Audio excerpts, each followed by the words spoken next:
Ja sam Branko Stojković iz Bjelovara.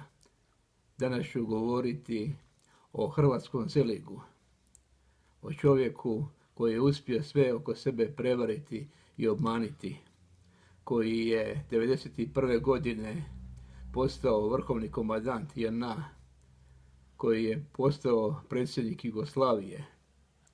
On je kao vrhovni komandant 7 mjeseci rušio sve hrvatske gradove od Vukovara, Dubrovnika, Osijeka, Pakraca, Gline i tako dalje. Taj čovjek je promijenio biografiju i oprao je svoju biografiju. Ne samo što je obmanjio hrvatski narod, nego je protiv hrvatskog naroda napravio urotu. U toj uroti na kraju smjestio se svog dvogodišnjeg mandata kao predsjednik države, smjestio se u državnu vilu na trošak hrvatskog naroda.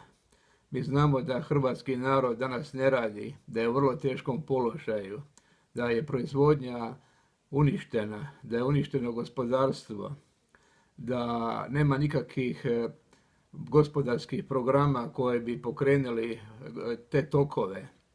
Zanimljivo je da taj čovjek koji je neprikosnovni vladar Hrvatske od samog početka 1991. godine do danas je napravio toliko štete hrvatskom narodu i na kraju je došao, kao što sam rekao, za predsjednika države i došao je u vilu gdje hrvatski narod u ovakvoj situaciji siromašnoj financira sve njegove aktivnosti. Čovjek